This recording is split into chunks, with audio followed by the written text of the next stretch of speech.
والصلاة والسلام على أشرف الأنبياء والمرسلين وعلى آله وصحبه أجمعين. سبحانك لا علم لنا إلا ما علمتنا إنك أنت العليم الحكيم. رب اشرح لي صدري ويسر لي أمري واحلل عقدة من لساني يفقهوا قولي. أما بعد، الحمد لله على نعمة الإسلام، الحمد لله على نعمة الإيمان وكفى بها من نعمة.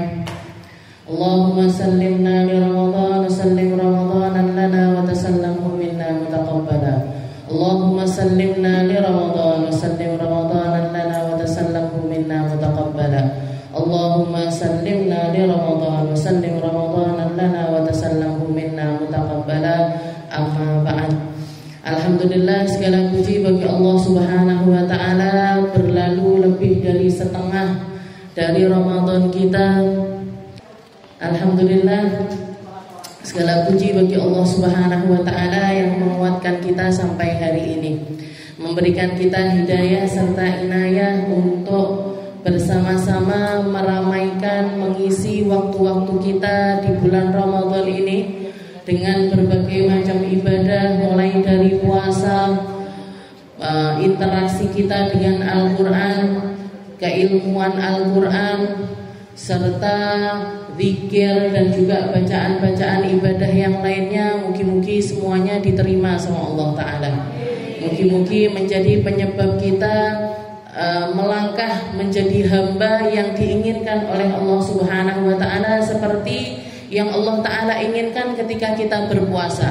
Ya ayyuhalladzina amanu kutiba alaikumusiyam kama kutiba alal ladzina min qablikum la'allakum tattaqun. Berpuasalah kalian sebagaimana umat terdahulu itu berpuasa, biar kalian itu ngerti maknanya takwa, biar kamu itu punya benteng di dalam dirimu, biar kamu menang atas dirimu sendiri. Karena sebenarnya musuh terbesar kita bukan musuh yang dari luar, bukan tentang dunia ataupun juga tentang jabatan dan lain sebagainya, tapi musuh terbesar kita adalah hawa nafsu kita sendiri. Ketika kita mampu mengendalikannya, maka dia akan mengikuti kita. Ketika kita mampu untuk menundukkannya, kita akan melangkah di atas muka bumi ini seperti yang dikatakan sama Nabi Muhammad SAW, "Aish kariman, au mut syahidan." Aish kariman, hiduplah kamu dengan mulia. Hiduplah kamu jangan ditundukkan oleh dunia. Hiduplah kamu dengan harga dirimu. Hiduplah kamu dengan keinginan jiwamu sebagai hamba-hamba Allah Ta'ala. Jangan kamu hidup tentang hawa nafsumu. Orang kalau hidupnya tentang makanan berarti dia budak makanan. Kalau orang hidupnya tentang harta, maka berarti dia budak hartanya. Kalau dia hidupnya tentang aku pengen koleksi mobil ini, pengen punya rumah di sini, pengen bangun rumah sebesar ini, pengen punya titel ini, itu dan lain sebagainya, maka dia adalah budak dari itu semuanya. Dan Nabi Muhammad SAW mengatakan, ta'is abdud dinar wa abdud dirham. Sungguh celaka orang yang menghabiskan kehidupannya hanya demi dinar ataupun juga dirham, hanya demi rupiah-rupiah, hanya demi dolar-dolar, hanya demi isi rekeningnya, hanya tentang tafakhur fil amwal, hanya tentang bagaimana caranya saya punya rumah paling indah, bagaimana saya punya mobil paling banyak, gimana saya pakai baju yang paling necis. Maka sesungguhnya dia adalah budak dari itu semuanya. Orang semacam ini mati bu bawa penyesalan. Orang semacam ini mati hisabnya panjang. Orang semacam ini gak akan dimuliakan oleh Allah Subhanahu wa ta'ala. Apa berarti kita gak boleh pakai itu semuanya? Kalau memang kita dikasih kelancaran rezeki sama Allah, dikasih harta, diamanahi segala sesuatu tentang perkara dunia, apa gak boleh kita melakukan hal yang semacam itu? Boleh, tapi niatnya yang benar. tapi tujuannya yang benar. Jadikan semua yang ada di dalam diri kita la'allakum tattaqun. Hartamu untuk kamu lebih bertakwa, pakaianmu untuk kamu lebih bertakwa, segala rumahmu untuk kamu lebih bertakwa. Kamu pengen punya anak banyak, silahkan punya anak banyak. Jadikan anak-anakmu itu jalanmu menuju ketakwaan kepada Allah Subhanahu wa taala, bukan sebaliknya. Karena kalau sebaliknya ngenes, Bu. Neng donya wis ngenes, golek duit sulit, ngumpulkan duit sulit, punya anak-anak banyak didikannya sulit. Kalau enggak bikin kita selamat sampai akhiratnya Allah Ta'ala, buat apa perkara dunia ini? Makanya di dalam Burdah dikatakan, saya enggak pengen memetik apa seperti yang dipetik oleh orang-orang terdahulu yang dihinakan sama Allah Ta'ala. Kisah dunia ini berputar aja sebenarnya. Kisah dunia ini sebenarnya sama aja kayak orang-orang terdahulu. Orang-orang yang kaya raya, setelah itu sombong, setelah itu durhaka sama Allah Ta'ala, dibinasakan, diperlihatkan sama Allah Ta'ala kebinasaannya yang mengerikan. Begitu juga orang-orang baik. Orang-orang baik, di setiap tempat kita akan menemukan orang baik, di setiap tempat juga kita akan menemukan orang gak baik. Itu perputaran zaman. Tinggal pilihannya di kita mau jadi orang yang bagaimana. Kita ini mau hidup dengan cara apa, bagaimana, kita habiskan untuk apa kehidupan ini. Itu yang akan membawa kita kepada keselamatan ataupun juga ketidakselamatan. Seperti yang kita bahas. Jadi ini perpisahan. Kemarin kita bahas tentang perkara neraka.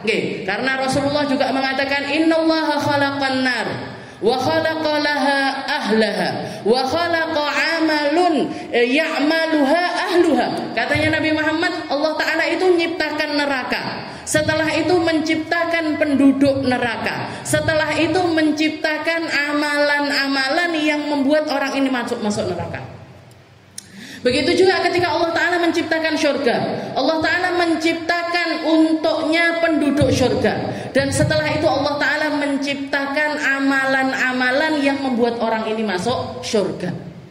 Sholat itu bikin kita ke syurga, puasa itu bikin kita ke syurga, sedekah itu bikin kita ke syurga, akhlak yang baik itu bikin kita ke syurga, pikiran yang indah itu bikin kita ke syurga. Semuanya cuman mulainya itu di sini. Semuanya mulainya di sini. Kehidupan kita bagaimana? Kita dikondisikan sama Allah Ta'ala dalam kondisi apa? Kalau kita mampu memperbaikinya, itu semuanya akan membawa kita menuju surganya Allah. Amalnya dulu, setelah itu jadi penduduk surga, setelah itu tinggal di dalam surga. Begitu juga orang ahli neraka. Orang-orang yang masih tetap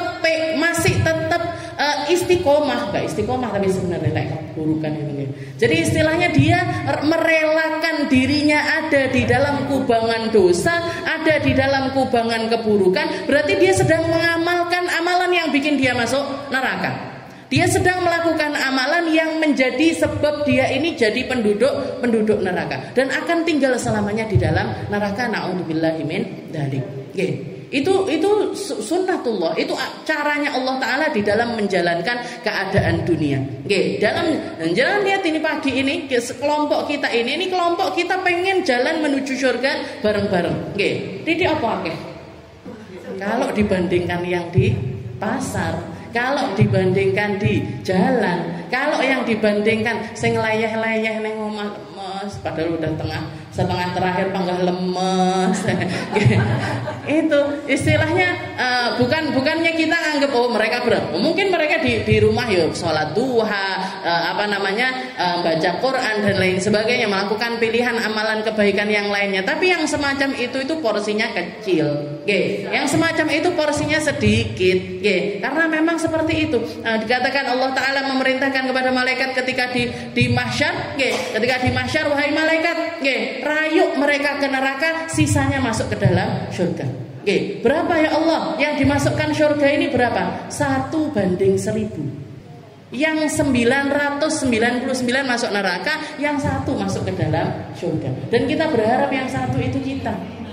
Kita berharap yang sedikit itu kita. Jadi kalau kita jadi minoritas nggak apa-apa, Bu. Nggih, al-Islam ja'a ghariban wa sayaudu ghariban kama kana ghariban. Islam itu dulunya datang asing. Orang nggak kenal sholat disuruh sholat sama Nabi. Orang nggak kenal puasa disuruh puasa sama Nabi. Orang nggak kenal zakat disuruh zakat sama Nabi. Nggih, orang nggak kenal akhlak yang baik disuruh berakhlak baik sama Nabi. Orang nggak ngerti jalin silaturahim diajarin jalin silaturahmi sama Nabi. Ja'a ghariban wa sayaudu ghariban. Nanti di akhir zaman balik eneh. Nggih, kalau orang-orang jahiliyah dulu, nggih, mereka aib kalau punya anak perempuan, begitu istrinya lahiran anaknya perempuan langsung dibunuh hidup-hidup. Ini saking bodohnya kepahaman mereka, saking buruknya peradaban yang Nabi tinggali pada saat itu. Kalau anaknya perempuan dibunuh, kalau anaknya laki-laki baru dipertahankan. Sekarang, Bu, nggih, ndak lanang ndak wedok dipateni. Bahkan belum sempat bernapas dibunuh. Masih di dalam perut sudah dibunuh, diaborsi, digugurkan dan lain sebagainya. Berarti apa? Balik kayak dulu. Kembali kepada kejahiliahan. Nggih, dan itu menjadi sesuatu yang umum. Nggih, dulu saya itu mendengar orang zina itu kayak jauh gitu.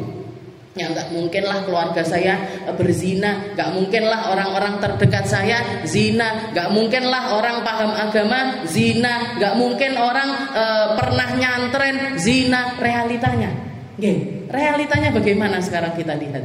Di mana-mana sudah semacam wabah, lebih parah daripada corona. Nggih, wabah kebodohan ini sudah lebih parah dibandingkan corona. Nggih, corona gitu mek ngoten tok, Bu, paling lemes, panas, serik, enggak iso ngerasakne. Lah ini, nggih, hidupnya berada di dalam kehancuran dan dia enggak keluar dari tempat tersebut. Hancur, Bu. Nggih, orang kalau bodoh, orang kalau enggak ngerti agama, otaknya hancur, hatinya hancur.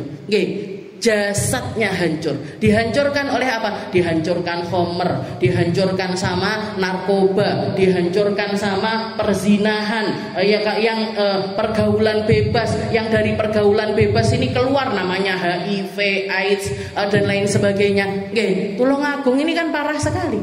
Nggih, Tulungagung ini parah sekali. Nggih, saya pernah terapi tusuk jarum. Nggih, pernah terapi tusuk jarum, ternyata beliaunya ini perawat di rumah sakit Iska. Nggih, katanya beliau, "Ustazah, jenengan tahu saya ini kalau di rumah sakit bagian apa?" Nggih, bagian apa, Bu? "Saya bagian nangani pasien-pasien HIV AIDS." Nggih, HIV AIDS. Nggih, dan ini jumlahnya setiap tahunnya itu bertambah berkali-kali lipat. Dan orang-orang ini kan, orang HIV AIDS itu kan nggak bisa kecuali minum obat selama-lamanya. Nggih, banyak di antara mereka itu rutin setiap bulan itu datang untuk ngambil obat. Nggih, tapi maaf, pulang itu dijemput sama yang mau open dia. Nggih, jadi yang mau booking dia laki, nggih, laki yang ininya juga laki. Kan itu sumbernya penyakit itu, nggih, itu. Dan diomongnya nggak kena bisa, nggih. Saya kalau nggak gini nggak punya uang. Saya kalau nggak gini nggak bisa. Terus naik, nggih, katanya. Wes ini minum obat ini sampai mati, nggih. Dan kamu yang cari kematianmu sendiri. Hancur, Bu, nggih. Orang kalau bodoh itu hancur. Orang kalau nggak ngerti itu hancur. Orang kalau jauh dari agama hancur sehancur-hancurnya. Nggak ada tenang-tenangnya hidupnya. Nggak akan ketenangan aja nggak dapat dia, apalagi kebahagiaan. Ketenangan aja nggak dapat dia.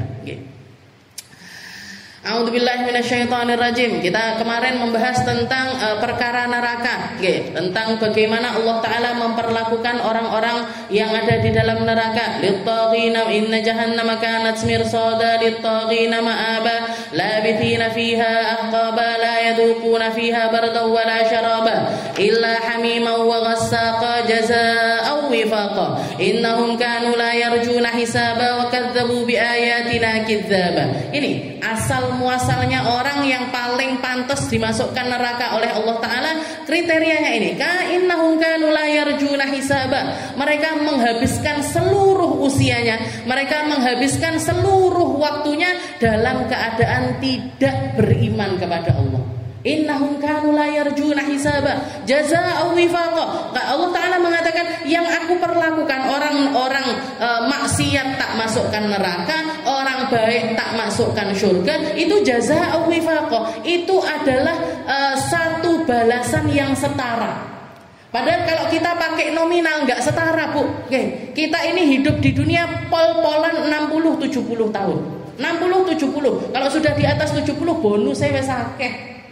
Kalau orang udah punya usia di atas 70 tahun, berarti bonus dari Allah Ta'ala ini sudah sangat banyak sekali. Tapi rata-rata cuma segitu aja, 60-70 tahun.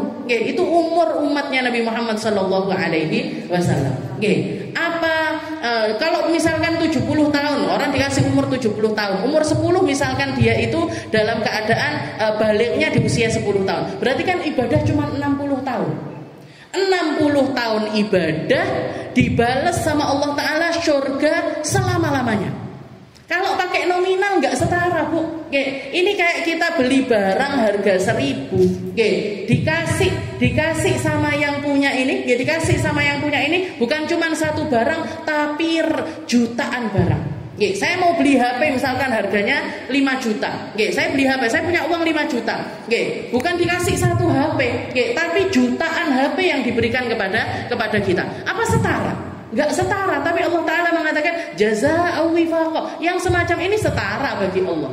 Kenapa? Karena ngasih kenikmatan kepada manusia itu enggak ada nilainya di sisi Allah. Itu sesuatu yang sangat kecil sekali bagi Allah Ta'ala. Allah Ta'ala kalau mau ngasih orang, Allah Ta'ala kalau memberikan balasan kepada seseorang, Allah Ta'ala memberikan balasannya bi ghairi hisab, tanpa hitungan.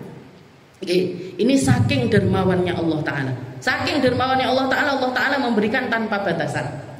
Ada satu orang dermawan di masa dulu, di masa as-salafun as-sholihin. Dia itu dititeni sampean sama orang-orang. Saking dermawannya, kalau ada orang minta sesuatu kepada dia, dikasihnya 10 kali lipat. Jadi misalkan ada orang datang, unuk-unuk, saya butuh uang berapa? 1 juta. 1 juta, dikasihnya minimal 10 juta. Saya butuh 10 juta, dikasihnya 100 juta. Dermawan apa betul? Enggak karuan, Bu. Enggak karuan orang kayak gini, enggak karuan. Orang ngasih 100, kita kasih 100 itu sudah baik. Orang minta 100, kita kasihnya 200, itu tambah baik lagi. Ini enggak cuma satu kali lipat, tapi 10 kali lipat. Ketika ditanya sama orang-orang yang negur dia, memang orang kaya raya, sakar PDE, istilahnya, kamu itu kenapa kok melakukan hal yang semacam itu kenapa? Kamu kalau ngasih kepada orang, sedekah ke orang kok nggak pakai hitungan itu kenapa? Katanya dia, iddakhartu mali li rabbi. Saya sedang menabung harta saya di sisi Allah Ta'ala. Agar apa? Agar Allah Ta'ala memperhatikan anak cucu saya. Agar Allah Ta'ala memperhatikan anak cucu saya. Karena kebaikan seseorang itu tumus sampai 7 turunan. Ada orang baik dijaga sama Allah Ta'ala turunannya sampai 7. Dijaga sama Allah Ta'ala. Kemarin saya bahas tentang surat Al-Kahfi. Di situ Allah Ta'ala di situ ketika Nabi Allah Khidir jalan sama Nabi Allah Musa di perkara yang terakhir, Nabi Khidir ini ada tembok mau ambruk dibenerin lagi, dibenerin. Padahal sebelumnya dia minta makan sama orang sekitar, nggak ada yang mau ngasih makan. Katanya Nabi Musa, kenapa kok kamu nggak memberikan jasamu ini untuk pekerjaan, nanti kita digaji, setelah itu nanti kita bisa makan. Kenapa kok kamu malah bangun bangunan gratisan kayak gini? Katanya Allah, diceritakan sama Nabi Allah Khidir, ini bangunan punyanya 2 orang anak yatim. Yatimain fil Madinah, wa kana tahtahu kanzun lahuma, wa kana abuhuma sholihan. Dia abahnya ini ninggalkan harta warisan di bawah tembok ini tadi. Kalau sampai temboknya ambruk, nanti orang-orang sekitar ini bakalan kelihatan dirampas hartanya karena mereka adalah anak-anak kecil. Maka aku bangunkan kembali karena Allah Ta'ala ingin menjaga harta itu untuk anak-anaknya. Apa alasannya? Wa kana abuhuma sholihan. Karena orang tuanya orang baik.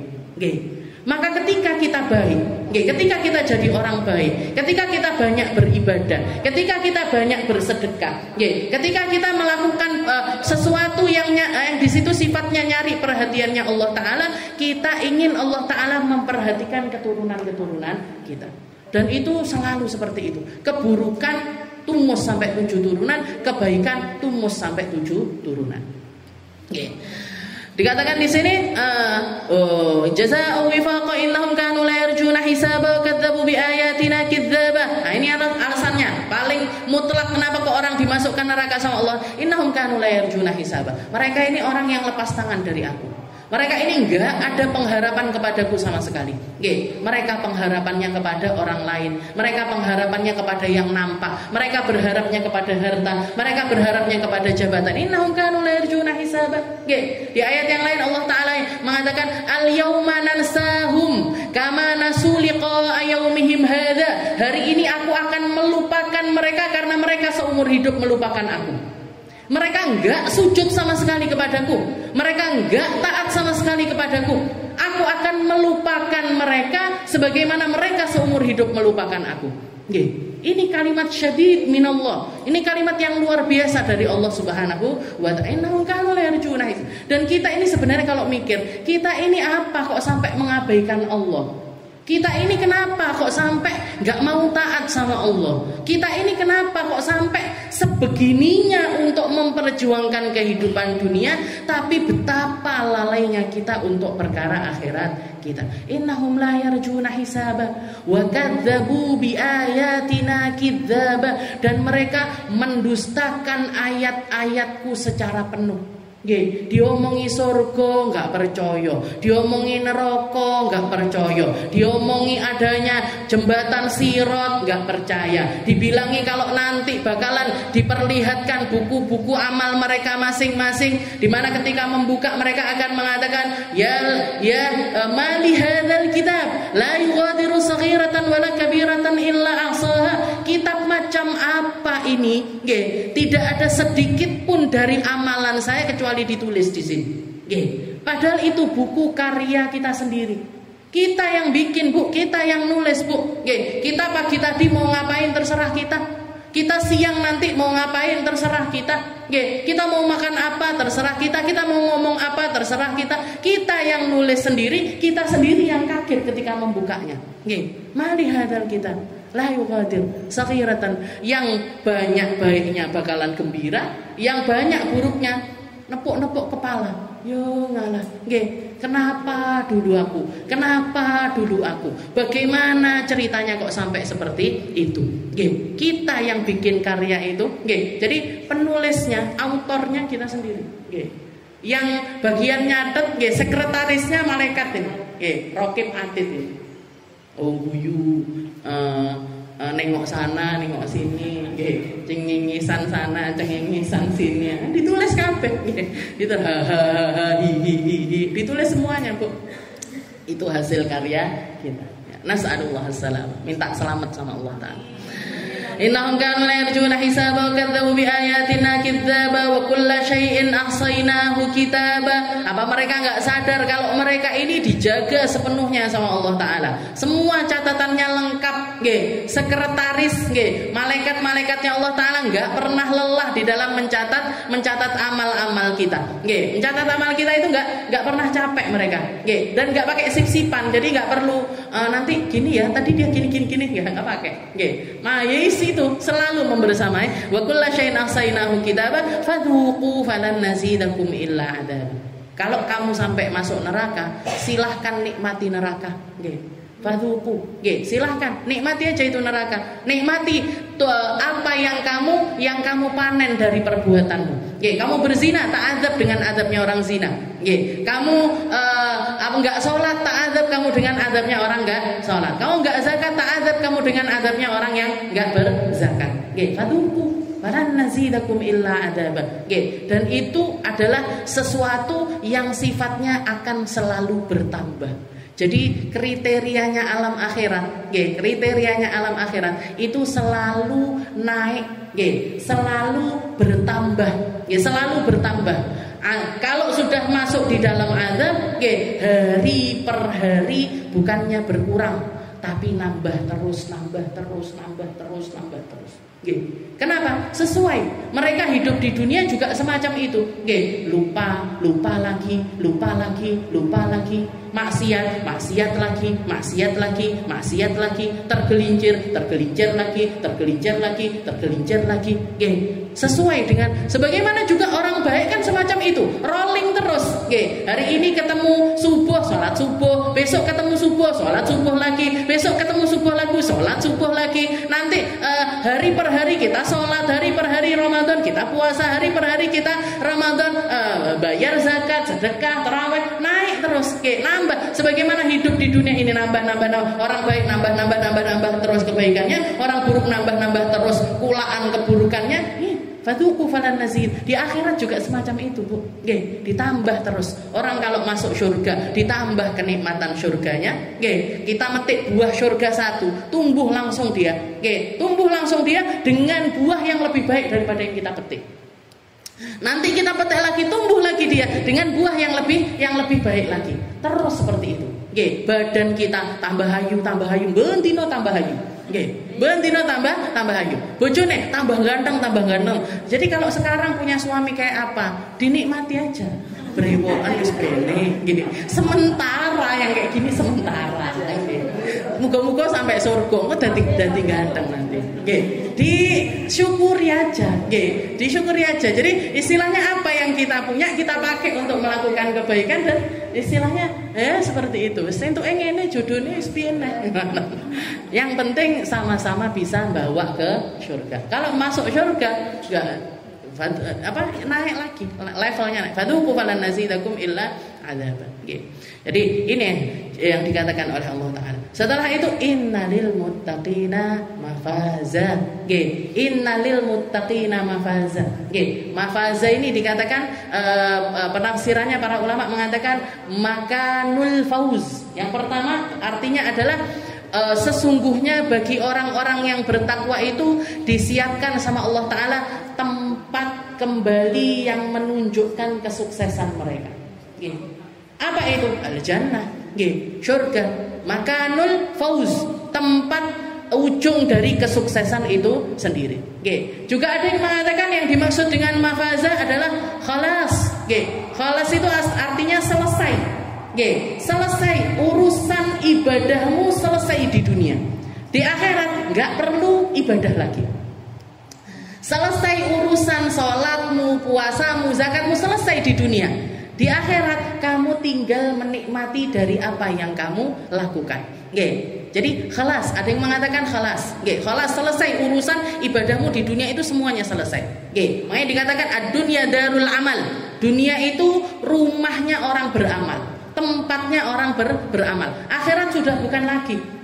Gak ada kewajiban apa-apa kita nanti di akhirat. Gak punya tuntutan apa-apa kita nanti di dalam surganya Allah Ta'ala. Khalas.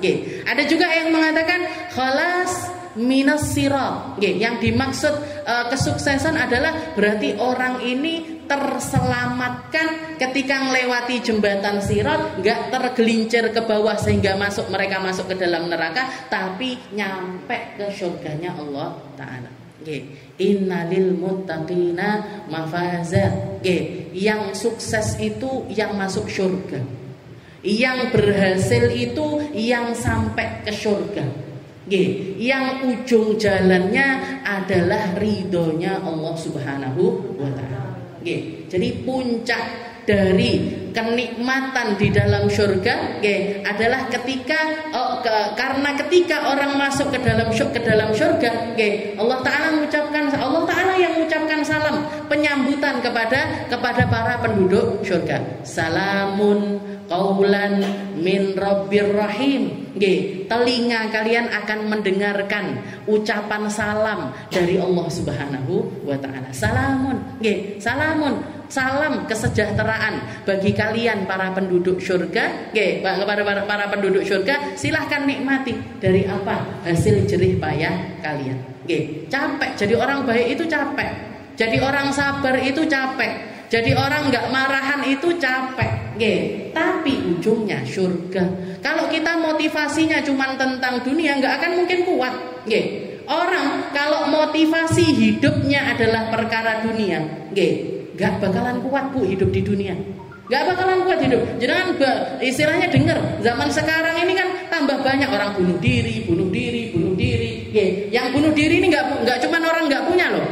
Orang kaya, sekelas artis dunia, sekelas orang-orang yang kayak rumah pastinya punya, makanan dia pasti nggak bingung, bayar listrik ya nggak bingung, SPP-nya anaknya insya Allah nggak bingung. Tapi nyapa kok bunuh diri? Kenapa kok mereka ini bunuh diri? Gak punya iman, gak tahu ujung hidupnya ini bagaimana, sehingga mereka gak bakalan kuat. Nerima berbagai macam hal yang terjadi di dunia ini gak bakalan kuat. Banyak orang zaman sekarang memilih untuk nikah tapi gak punya anak. Pokoknya nikah tapi nggak punya anak. Kenapa? Karena yang punya anak itu yang kuat, yang motivasinya itu akhirat Bu. Yang motivasinya akhirat. Hamil capek, melahirkan capek, ngurusi anak capek, sekolah nih anak capek. Semuanya adalah beban-beban yang kalau motivasinya dia cuma sekedar hidup di dunia, nggak bakalan kuat. Tapi kalau orang-orang yang motivasinya akhirat, katanya Nabi, orang kalau punya anak perempuan 3, bisa didik sampai gede, sampai jadi orang-orang yang bertakwa. Katanya Nabi Muhammad, adkhalahullahu al-jannah. Orang tuanya bakalan dimasukkan surga. Sahabat protes, ya Rasul, anak emek loro. Kalau anak perempuannya 2 gimana? Masuk surga juga. Lek siji ya Rasul. Dinyang, sahabat ini kan sukanya ngenyang. Kalau cuma 1 ya Rasul, masuk surga juga. Jadi anak-anak itu penyebab kita masuk surga. Bahkan saya pernah dengar dari lisan guru saya sendiri. Beliau itu ketika membahas tentang yang semacam itu, beliau motivasi kepada para murid-muridnya. Makanya ndang rabi kabeh.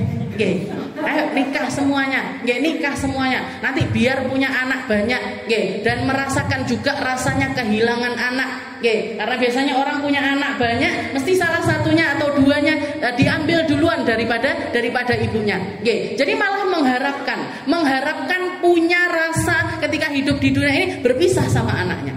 Ngerasa nih ngopeni anak, ngerasa nih ditinggal anak, ngerasa nih gimana caranya berjuang untuk anak. Kenapa? Karena motivasinya akhirat. Kalau orang-orang yang lemah, anak siji lurus mumet ra karuan. Nggak punya anak aja mumet malahan. Nggak punya anak aja loh pusing dia sama kehidupannya sendiri. Jadi ya orang kayak gitu ya, panennya titik dia. Orang-orang baik panennya banyak. Guru saya itu anaknya banyak-banyak. 7, 10. Sampai Kumar itu nggak salah 20 mungkin ya anaknya.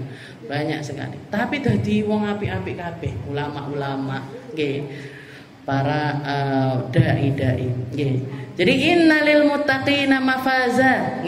Kata Allah Ta'ala mengatakan orang-orang yang bertakwa itu nanti mereka akan mendapatkan kesuksesan. Di mana itu tempatnya? Hadaiq wa a'naba.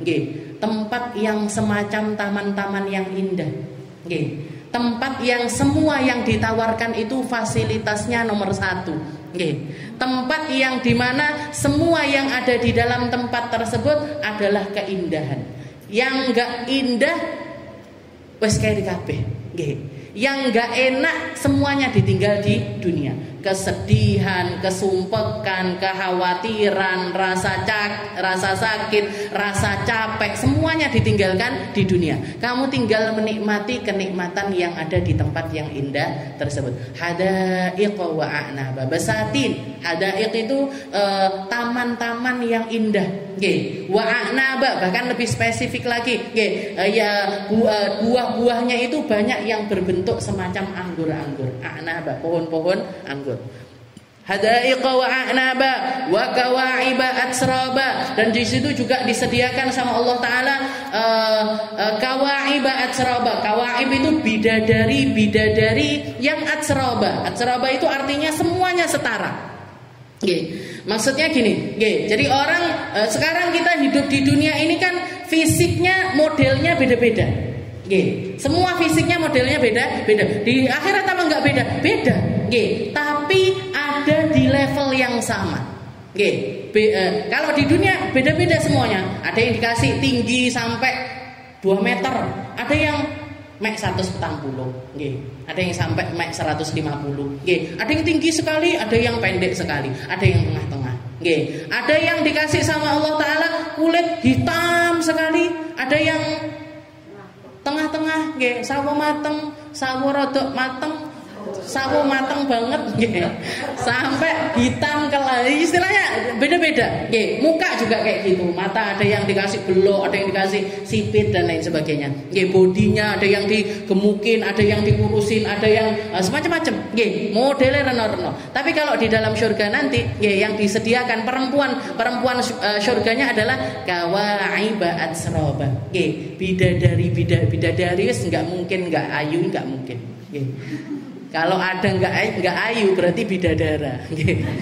Jadi kawaiba atsroba yang semuanya itu setara, setara di dalam keindahannya, setara di dalam istilahnya punya badan tinggi, usia dan itu semuanya setara. Ilah kecuali nanti yang ada pembedanya antara perempuan sama bidadari ini yang dibedakan sama Allah Taala as-salihin wal huril ain. Jadi antara bidadari sama para perempuan solihah yang masuk ke dalam surga itu yang terjadi perbedaan. Bedanya yang lebih cantik yang perempuan dunia. Perempuan dunia lebih cantik dibandingkan para huril ain. Kenapa? Min athari ibadatihim. Karena mereka punya jatah ibadah-ibadah di dunia. Sedangkan huril ain nggak punya. Sedangkan para bidadari ini kan nggak pernah beribadah. Mereka udah ada di dalam surga. Dan semua bidadari surga itu di leher mereka ada tulisannya. Ada tulisannya, bukan tulisan suaminya pasangannya, bukan. Tapi tulisannya mereka ini karena mereka ini perhiasannya surga, jadi tulisannya di situ adalah la ilaha illallah Muhammadur Rasulullah. Jadi di leher-leher mereka ada tulisan la ilaha illallah Muhammad. Daun-daunnya surga la ilaha illallah Muhammadur Rasulullah. Tiang-tiangnya la ilaha illallah Muhammadur Rasul. Dahan-dahannya la ilaha illallah Muhammadur Rasulullah. Jadi semua jadi ornamen surga itu la ilaha illallah Muhammadur Rasulullah. Allah Muhammad, Allah Muhammad, Allah Muhammad. Semua ornamennya surga. Makanya kalau orang nggak mau merayakan tentang kegembiraannya sama Nabi Muhammad di dunia, mereka masuk surga dipaksa sama Allah Taala untuk merayakan itu. Karena semua yang ada di dalam surga ini tentang Nabi Muhammad sallallahu alaihi wasallam. Termasuk huril ain. Jadi termasuk bidadari surga yang diceritakan sama Allah Taala, bidadari surga itu kalau minum airnya kelihatan. Saking putih, transparan Ustaz. Yang enggak transparan, tapi saking putihnya itu sampai seperti itu, sampai kelihatan ketika mereka itu minum. Dan di leher-leher mereka ada tulisannya la ilaha illallah Muhammadur Rasulullah. Produknya surga. Produknya surga. Kawaiba atsroba. Ini tapi kalau kita kayaknya nggak terlalu tertarik ini. Sama bidadari ini. Kawaiba atsroba wa ka'san dihaqa. Juga yang disediakan sama Allah Taala di surga adalah gelas-gelas dihaqa. Gelas-gelas yang akan terpenuhi sesuai dengan keinginan kita. Jangan pengen minum sirup, datang sirup. Pengen minum susu, datang susu. Pengen minum jus, datang jus. Apalagi soda gembira ada, Bu. Jangan khawatir jenengan. Minuman apapun yang kita inginkan bakalan ketemu di surga. Dengan rasa yang lebih dibandingkan kenikmatan dunia. Melek risoles sudah ada, jangan khawatir. Enek tukang gorengan enggak enek, tapi ada. Jadi ka'san dihaqa. Juga di sini juga dikatakan, yang dimaksud dengan ka'san dihaqa di sini ada khamran mali'atan, mahaluha fil qital wa anhar min khamr. Jadi yang salah satu minuman paling gongnya istilahnya di surga yang disediakan sama Allah Taala itu adalah gelas-gelas yang berisi khamr. Yang berisi bir, anggur. Jadi istilahnya minuman yang diharamkan ketika di dunia, tapi di surga dihalalkan sama Allah. Khamran, Jadi salah satu minuman penduduk surga adalah khamr. Dan dikatakan yang bisa menikmati dari khamr-khamr itu adalah mereka-mereka yang seumur hidupnya nggak pernah nyicipi khamr dunia.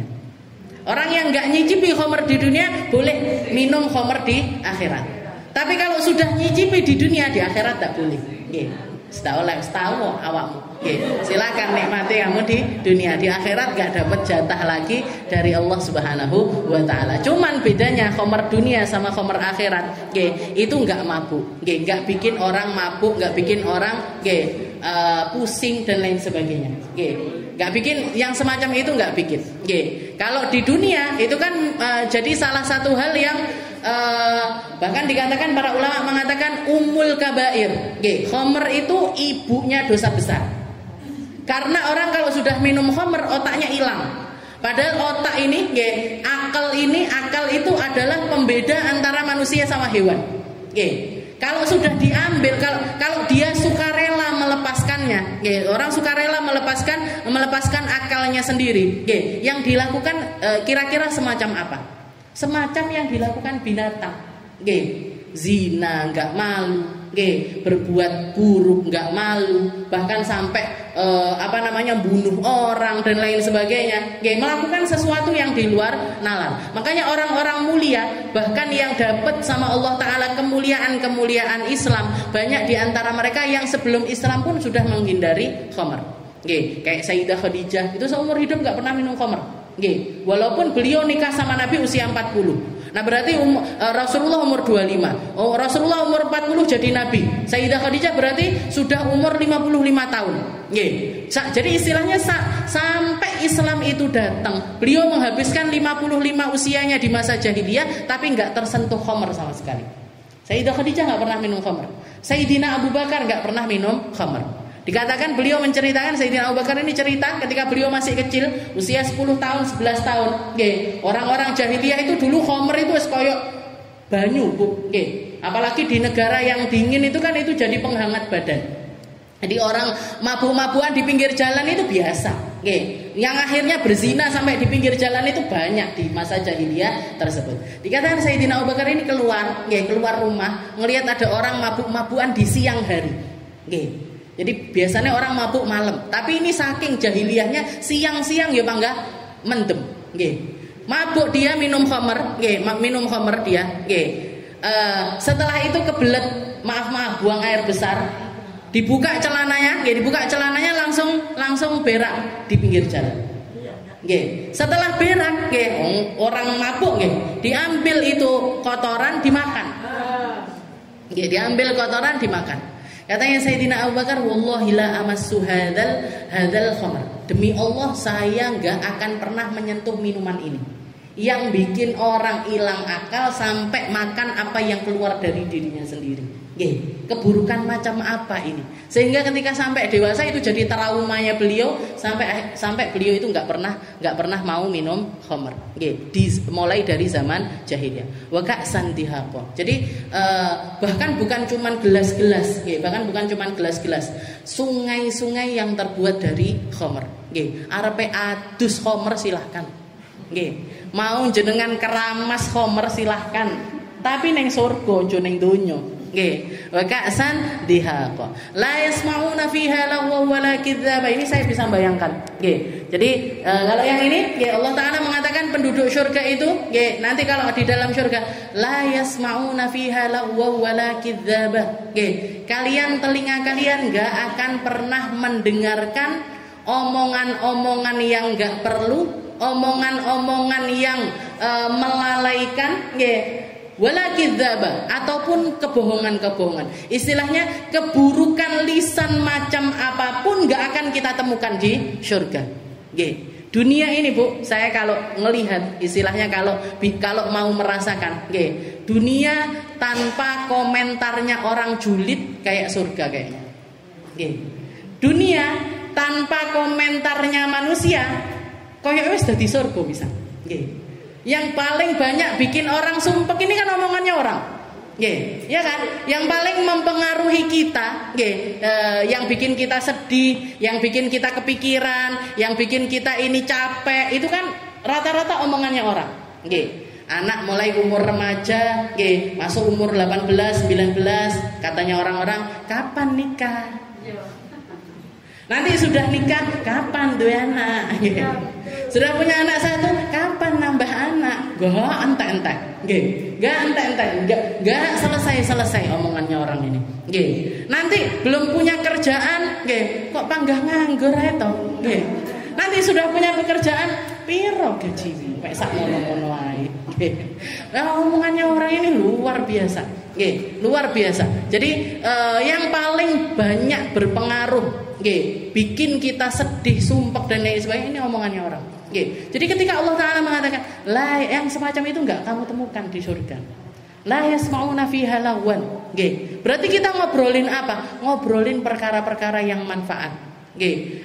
Ngobrolin hal-hal yang indah.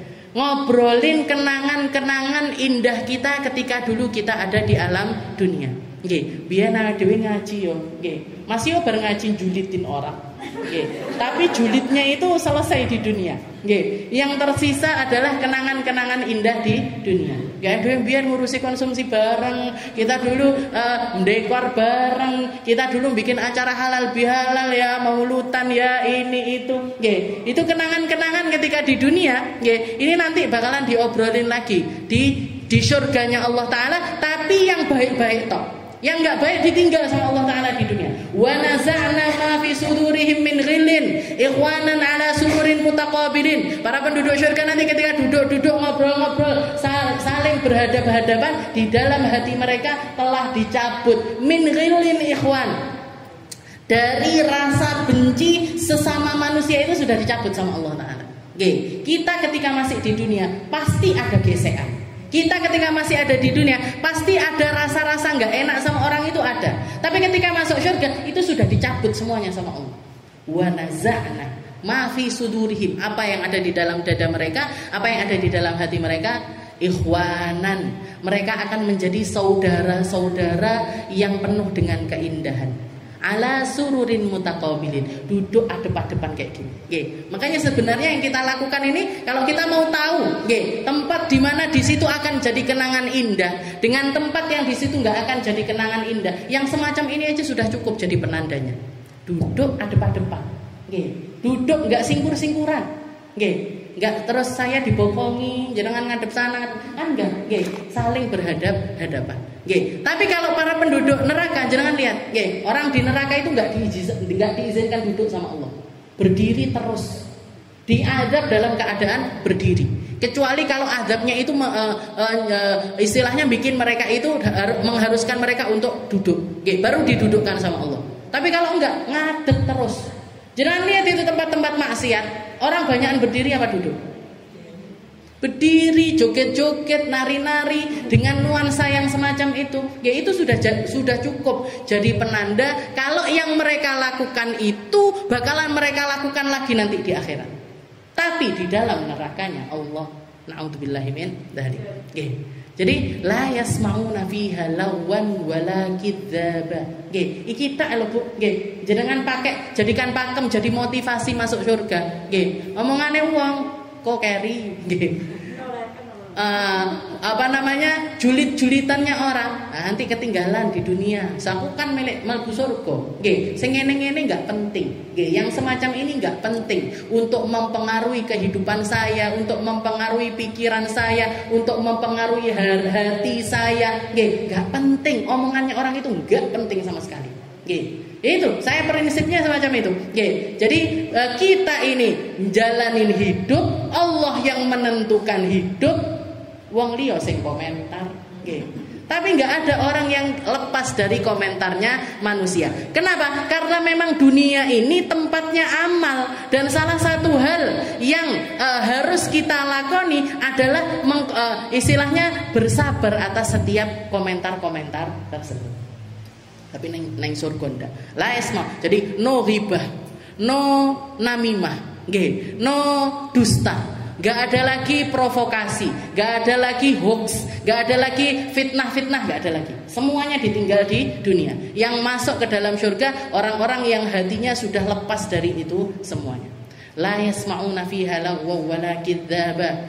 illa jazaa'an min rabbika ata'an hisaba. Dan yang semacam ini adalah balasan dari Allah Subhanahu wa taala. Jazaa'an min rabbik, kamu tak kasih surga itu karena aku pengen ngasih kamu surga. Kamu tak kasih jatah keindahan karena aku ingin memberikan jatah keindahan itu kepada dirimu. Jazaa'an min rabbika ata'an hisaba. Dan pemberian dari Allah taala hisaban yang sudah ditakarkan. Yang sudah ditakarkan. Jadi saya bisa katakan rezeki dunia itu ditakar sama Allah, rezeki akhirat juga ditakar. Rezeki dunia ditakar tuh sama Allah, rezeki akhirat juga ditakar sama Allah taala. Orang-orang yang mendapatkan banyak rezeki akhirat berarti takaran surganya mereka juga banyak. Orang yang bisa ngelakoni, kayak misalkan kita perbandingannya kita sama Imam Syafi'i. Imam Syafi'i itu kalau masuk Ramadan khatam Al-Quran sehari 2 kali, siang sekali, malam sekali. Kalau hari-hari biasa sehari sekali. Awake dhewe khatam sampai bleduk bu, Qur'ane ra tau dibuka. Setahun belum tentu khatam sekali. Setahun belum tentu hatam 2 kali. Ini berarti apa?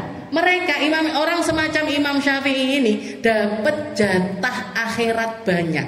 Kenapa? Karena Allah taala ingin menakarkan surga untuk mereka dengan porsi yang banyak. Mau ditaruh di tempat tinggi sama Allah taala, mau ditaruh sama orang-orang paling mulia sama Allah ta'ala, mau dikasih rumah paling indah sama Allah ta'ala, mau dikasih jatah surga paling besar sama Allah ta'ala, sehingga porsi ibadah mereka di dunia ini besar.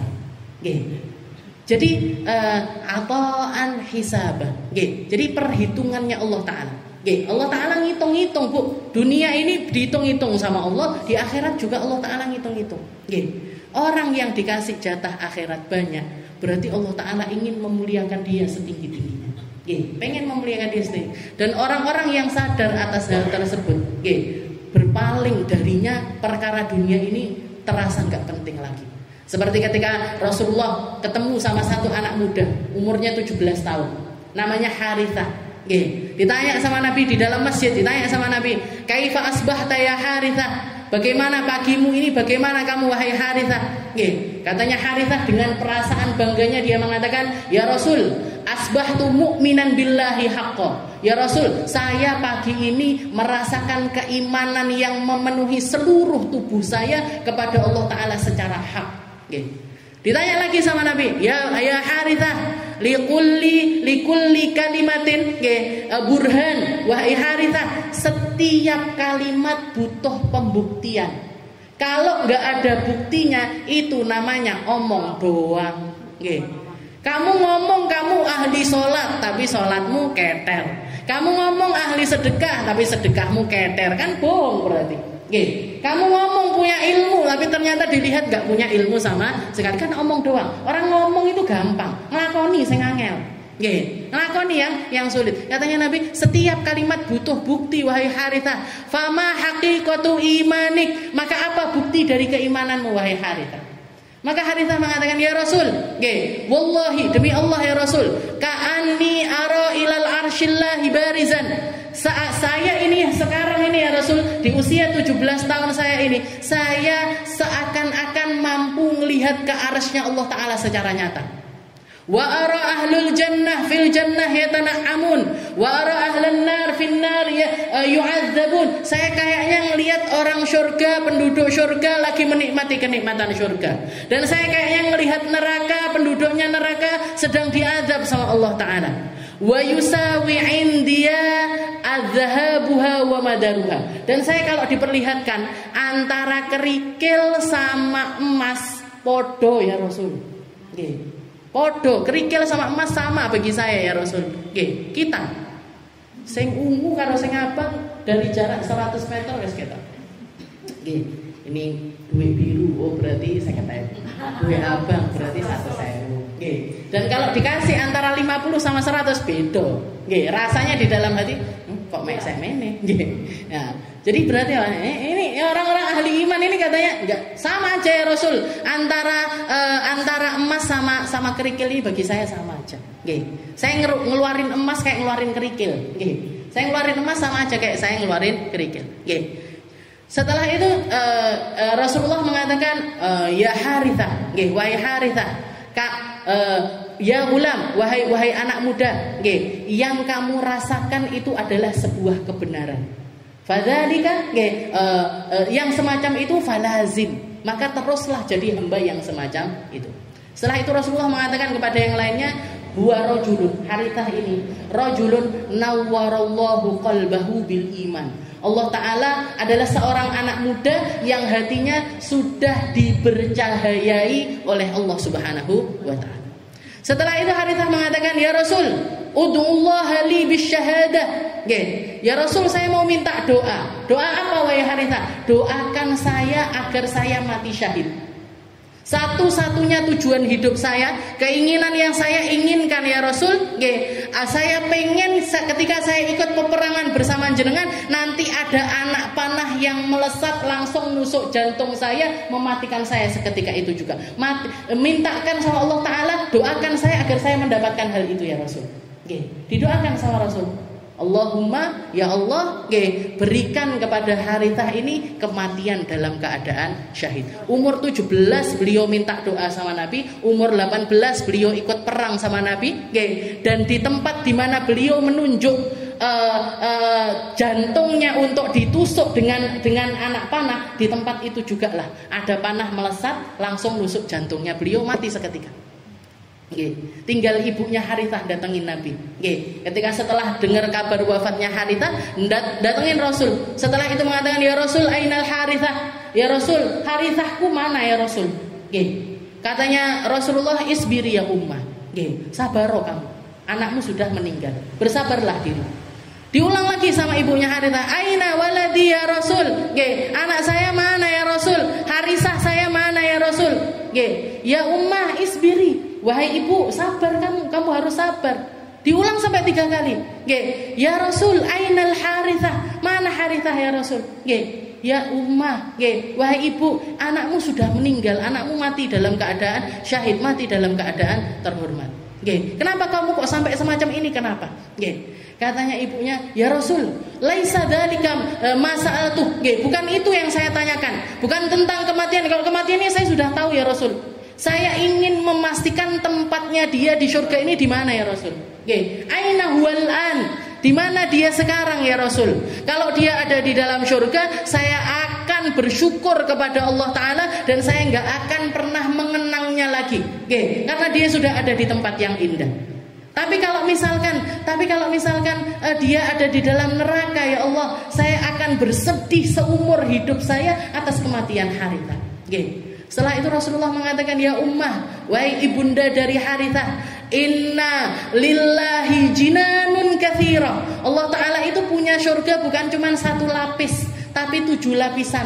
Wa waladuka, dan putramu Harithah mendapatkan al-firdausul a'la. Bukan cuman di surga 1, 2, 3, tapi di Firdaus yang paling tinggi. Di situ tempat putramu, di situ tempat anakmu Harithah. Langsung ketika mendengar hal tersebut, guyu, nggak pernah nangis seumur hidupnya atas kematian dari Harithah itu tadi. Jadi ini orang-orang yang penuh dengan keimanan ini seperti ini. Jadi kalau dikatakan innalil muttaqina mafaza, ini tempat kembali terindah itu surga, tempat kebaikan terbaik itu ada di dalam surga. Mereka mengimaninya 100%. Mereka menganggap itu sesuatu yang nyata di depan mata, sehingga motivasi untuk mendapatkannya itu luar biasa. Jazaa'an min rabbika 'ata'an hisaba. Rabbus samawati wal ardi wa rabbu ma bainahuma wa ma bainahuma ar-rahmanu la yamlikuna minhu khitaba. Wallahu a'lam bishawab. Insyaallah kita lanjutkan di pertemuan akhir kita di hari Sabtu nanti.